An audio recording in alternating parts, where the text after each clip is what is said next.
Wrapping up my first month as a YouTube content creator, and I must say, it's not easy, but nothing beats the happiness of being able to tick something off my bucket list. So, for this week's vlog, I'm sharing with you the fun stuff I did the past month building my YouTube channel. Let's go! In this video, I dabble on my reasons behind starting a YouTube channel and the personal struggles that almost hijacked my vlog from seeing the light of the day, how I unplug the creative blocks, and the lessons that YouTube content creation's already taught me by far. Although I love my job as a nurse in the Bay Area, I do not want just clocking in and out of the hospital halls. I want to be also logging in and out of YouTube content creation app and website. So, I welcome you to my brand new channel, Beyond Bedside, where I'm diving deep into everything from nursing life, career growth, leadership and management, personal finance, and to all the juicy stuff your nursing school wouldn't teach you. Let's go back in the mid-2010s. I was already in the upper middle management and I knew I wanted to upload videos, but the big question was, what kind? What do I have to offer that would actually interest people? Honestly, having subordinates back then made me even more hesitant. Some of them could really be critical. Like, if you have a staff of 20, I guarantee you, 2 of those are something else. Or just the idea of putting yourself out there. Exposed online, knowing people would criticize you, it's intimidating. This milestone in my career, being in the upper middle management, will probably go down memory lane as one of the busiest chapters of my career. I was talking back-to-back meetings, client dinners, pitches, site visits, compliance reviews, and accreditations, all stacked on top of my regular clinical operations duties. Name it, my team was doing it and we're killing it. My schedule was so packed, it barely even gave me breathing room, let alone time for hobbies or exploring new interests like YouTube content creation.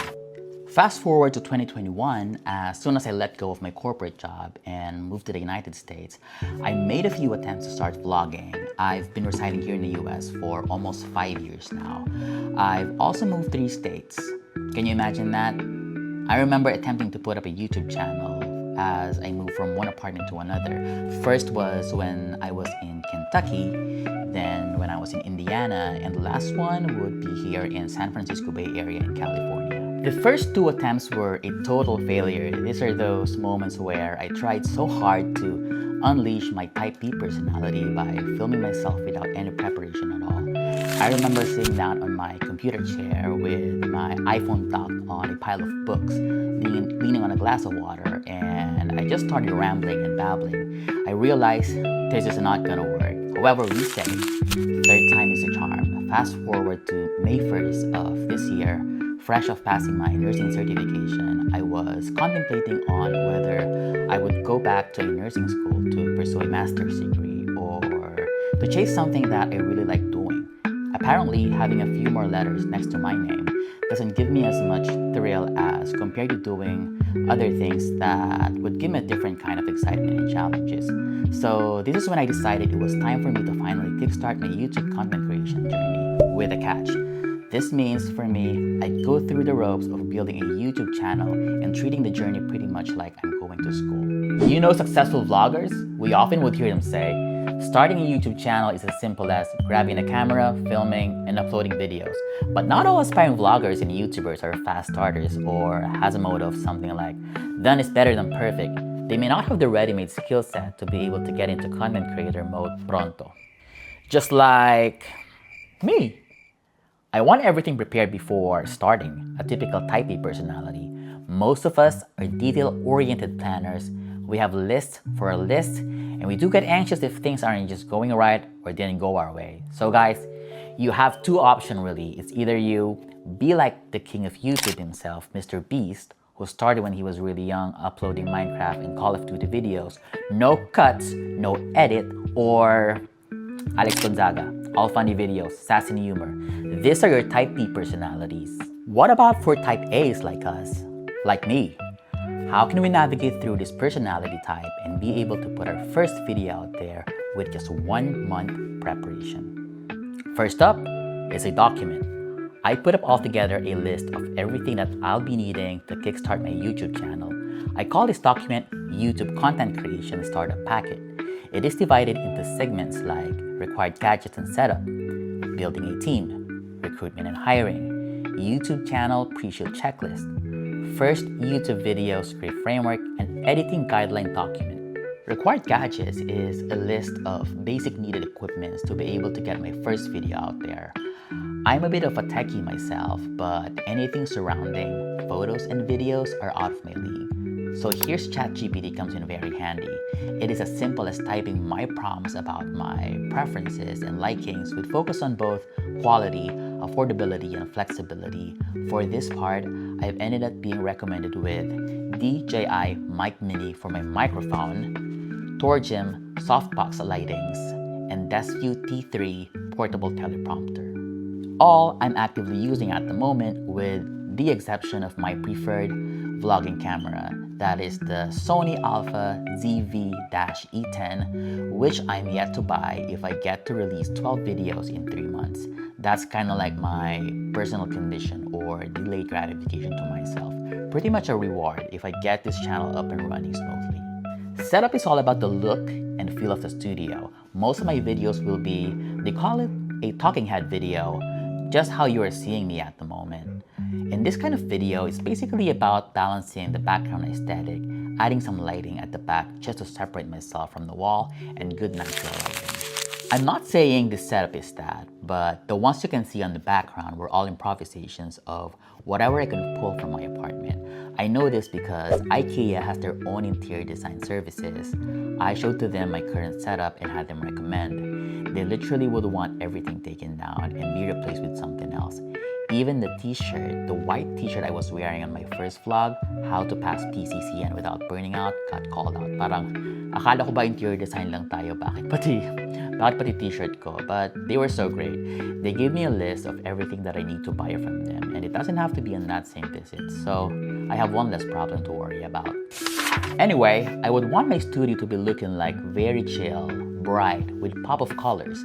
I actually have 3 requirements, which includes a plant, a lamp, and a bookshelf. Hopefully, along with that dream vlogging camera, I get to set up my studio the way I thought it should be. Working as a full-time nurse, I am telling you, it's never easy, especially if you're truly a hard worker and trying to excel at work. I feel like I'm that kind of person. I'm actually in the middle of applying for a staff nurse 3 position, so there are some tasks I have to do as well outside work. This kind of demand I know will not allow myself to go full 360 degrees on my YouTube content creation. This means I cannot be writing the script, filming myself, editing the video, creating thumbnail, and adding the search engine optimization, or we call it SEO. I knew I needed a help or two to make sure I get my first video out there in 1 month as I planned it. Then again, this is just a route I've chosen how to supercharge my content creation. But if you can do it all yourself and you can sustain it, go for it. No one's stopping you. By far the easiest part for me to take on, only because in my previous job, I was very involved in human resource doing job interviews and hiring. For my video editor job post, I opt for a Facebook group to qualify applicants, especially located in the Philippines. In a way, I'm outsourcing work. So I made a post to a Facebook group called Video Editors of the Philippines, or similar to that, and made a deadline in 2 days' time to get all the resumes for review. I asked to include their portfolio and sample video edits so that I can gauge which among my applicants can somewhat live to how I envision my YouTube channel. I received about 20 plus applications with only 1 outstanding resume and portfolio. I had her take the mock video exam and she passed.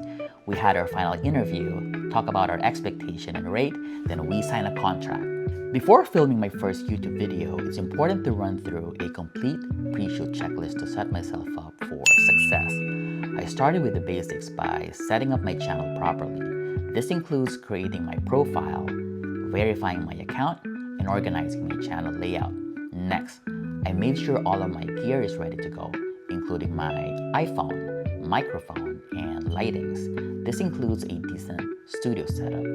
I also made sure that my script is ready and that I practice delivering them.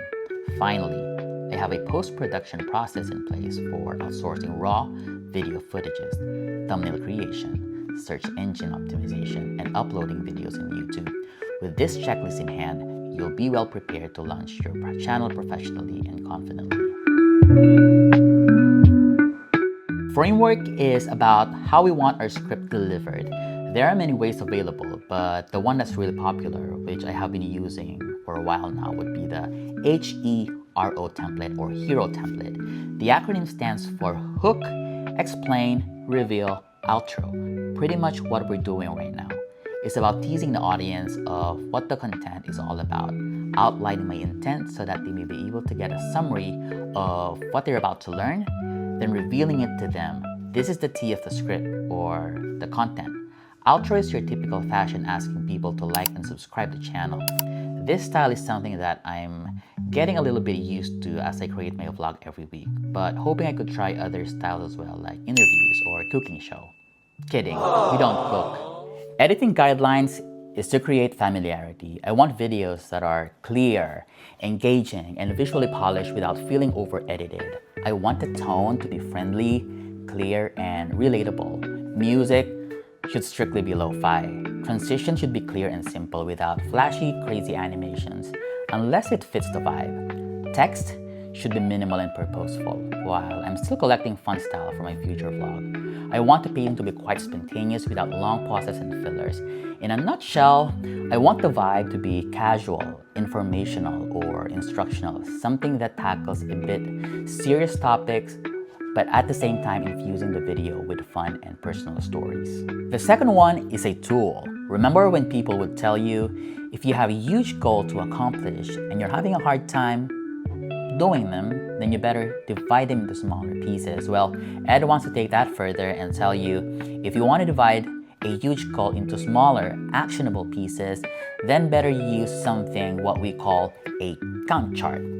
This is a visual project management tool that shows what tasks need to be done, when they start and end, which tasks depend on others, and how everything fits together over time. Just like what I did to kickstart my YouTube channel. A type A or type B personality, it doesn't matter which one you are. If you want to start YouTube content creation, by all means start it however you want it to be. A type B personality would be quick to grab a camera, shoot a video, upload a sloppy content, but they get the job done. While a type A personality will tend to procrastinate, overplan, and take so much time thinking about putting up a YouTube channel, but gets to create something that's more polished. They still get the job done. See, it doesn't matter. Another takeaway for me is realizing that in social media, where most stuff are filtered and curated, people tend to only tell you when to do things, what to do, why you have to do them, but rarely people will drop the ball and tell you the hows or what it takes to get into YouTubing or whatever.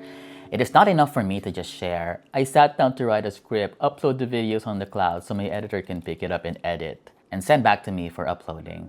I want to be able to share the small steps I took to get my first video see the light of the day, hence the packet and the tool. And there you have it, my very organized but complicated first month as a YouTube content creator. Allow me to call myself that. It doesn't matter if I have subscribers or view. I made one video, so I'm a content creator now. It doesn't matter, who cares? If you're someone like me, nurse by profession, hustler by heart, and you're thinking of starting something outside your 9 to 5, let this be your sign. Start. Even if it's messy, even if you're scared, even if your first few videos look like you were edited by a 5th grader. This is just the beginning, and I hope you stick around for the ride. Don't forget to like, subscribe, and hit the bell para we can hang out all week. Till next time, this is Ed, reminding you to live boldly, laugh loudly, and go beyond bedside. See you on Sundays, 9 a.m. PST.